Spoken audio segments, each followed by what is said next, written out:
नमस्कार दोस्तों, आज मैं आपको आयुर्वेद मल्टीपैरा मॉनिटर के बारे में बताना चाहता हूँ और आपको ये जानकारी देना चाहता हूँ कि ये मशीन किस तरीके से काम करती है।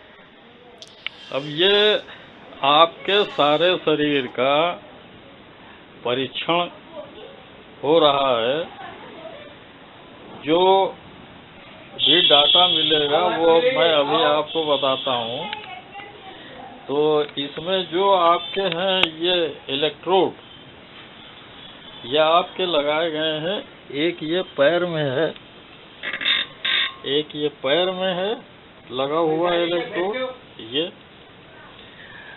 और एक आपके ये हाथ में है, और ये बाएं हाथ में, ये बाएं हाथ में, और ये दाहिने हाथ में। ये थर्मोमीटर का है ये। तो ये थर्मोमीटर यहाँ पर लगा हुआ है, और ये ब्रेन की मैपिंग का है। एक ये बाईं तरफ का इलेक्ट्रोड है और एक ये दाएं तरफ का। तो कुल ये सब जो केबल आए हैं, ये आप देख रहे हैं, ये केबल ये सब इस मशीन से जुड़ गए हैं। ये इस मशीन से ये सारे केबल जुड़े हुए हैं, और ये मशीन आपका सारा डाटा रिकॉर्ड कर रही है। ये ऑप्टिकल सेंसर है, ये ऑप्टिकल सेंसर यहाँ जुड़ा हुआ है मशीन से। और इसमें मशीन में जो सबसे खास बात है वो ये है कि ये पूरा जो ये दिया हुआ है आयुर्वेद मल्टीपैरा मॉनिटर, तो अचानक अगर कोई मरीज आ जाए और उसको देखने की आवश्यकता पड़े कि इसको क्या तकलीफ है, तो बड़ा मुश्किल होता है बहुत इमरजेंसी वाली कंडीशन में कि क्या किया जाए। तो ये मशीन उनके लिए बहुत उपयोगी है कि अस्पताल में जैसे भर्ती हैं या घर में जैसे भर्ती हैं या घर में उनका उपचार चल रहा है, तो इससे सब पता लगता जाता है, और टाइम टू टाइम जो आपको ज़रूरत है इलाज की या दवा की वो आप इसमें दे सकते हैं। तो ये सब डाटा जो है वो आपके सामने मैं बता रहा हूँ ये एक्चुअली में है क्या। तो ये तो आयुर्वेदा मल्टीपैरा मॉनिटर इसका नाम ही है। अब इसमें जो है वो 2-3 चीज़ें दी हुई हैं। एक तो ये टेम्परेचर है, ये टेम्परेचर देख रहे हैं, तो आपके शरीर का जो भी टेम्परेचर है वो ये बता रहा है। अब इसके बाद ये जो पल्स रेट है PR पर मिनट ये लिखा हुआ है, तो ये पल्स रेट जो है ये बताता है कि कितना है। ये आपका नॉर्मल बता रहा, लगातार बताता चला जाएगा। अब ये टाइम है पर सेकेंड, तो ये जो अभी बता रहा है 925 जो टाइम है वो आपका जो है ये 934 आ गया। तो ये टाइम जो है उसको बताता है कि कितना टाइम है। अब इसके बाद जो है वो एक बड़ा यूनिक फीचर है आयुर्वेद का कि जो पल्स की जो दाब है, मतलब जो पल्स जो है जो जितना वो दबाव बनाती है वो कितना दाब है, और उसका नीचे का दाब और ऊंचे का दाब ये कितना है ये पता लगता है। तो ये इक्विवेलेंट टू इसको आप कह सकते हैं कि blood pressure, systolic blood pressure या डायस्टोलिक ब्लड प्रेशर वो किस तरीके का है, तो इसका तर्जुमा आयुर्वेद में किया गया है।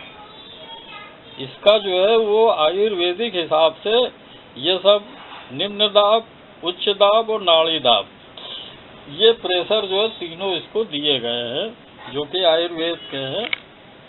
और यहाँ पर जो ऑप्टिकल सेंसर है और जो दूसरे सेंसर हैं वो इसमें यहाँ पर ये नाड़ी की स्पीड को बता रहे हैं, पर सेकंड जो है कितना वो चल रही है।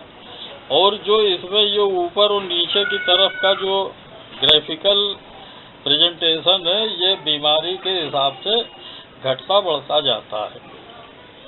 तो एक तो ये आप 24 घंटे 48 घंटे और उससे भी ज़्यादा आप कर सकते हैं, ये बिल्कुल मोबाइल की तरीके से चलता रहेगा। अब आइए ये दूसरी तरफ, ये आपका जो है वो ईसीजी पैटर्न है। इसमें ईसीजी पैटर्न में ये जो बन रहे हैं, आपके जो पैटर्न बने हैं, इसमें एक डिफरेंस ये है कि ये जो दिखाई पड़ रही है, ये लाइन जो दिखाई पड़ रही है, ये फैली हुई है।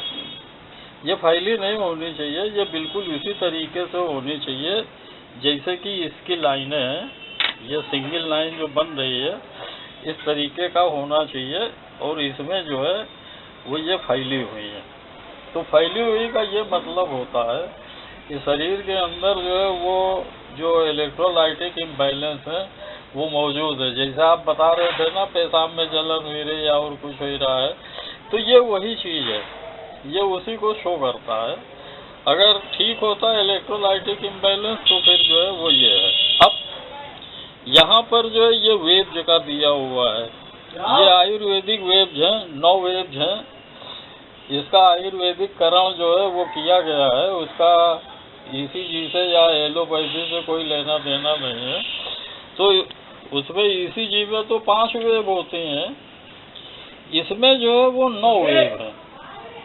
इसमें 9 वेव जो है पूरा का पूरा कंसीडर करते हैं, और उसमें से ये आयुर्वेदिक ये वेव जो है वो इसमें की गई है, तो उनकी सबकी माप यहाँ लिख दी गई है।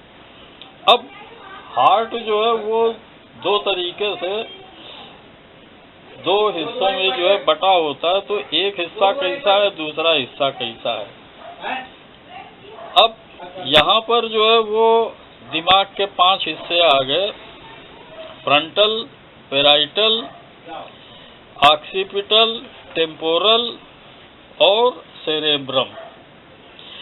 तो ये जब सारे आ जाते हैं तो इनसे पता लग जाता है कि इसकी मानसिक स्थिति कैसी है।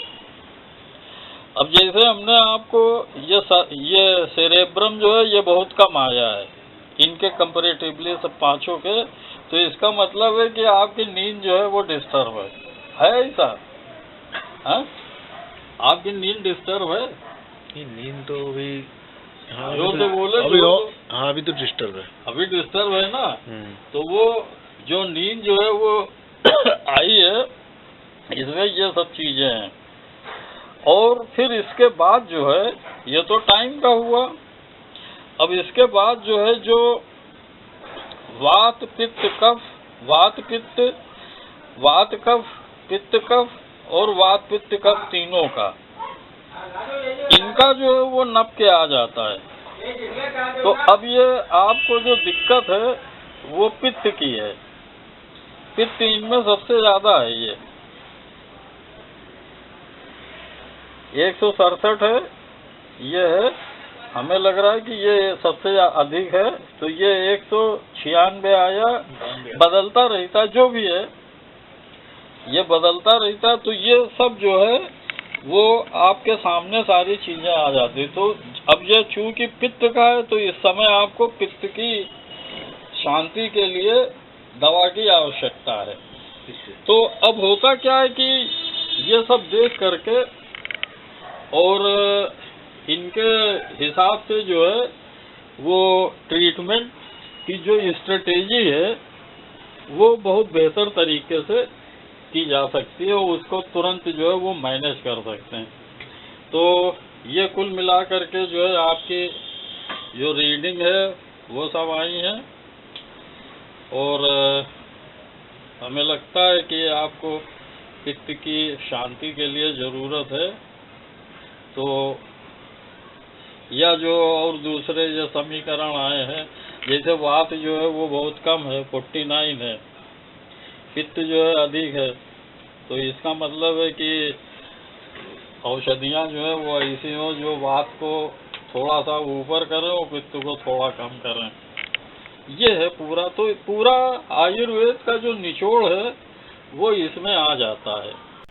हम आपको दूसरे वीडियो में भी इसके बारे में बताते रहेंगे और भविष्य में जो भी इसमें परिवर्तन होंगे या इनोवेशन होंगे वो भी देखेंगे।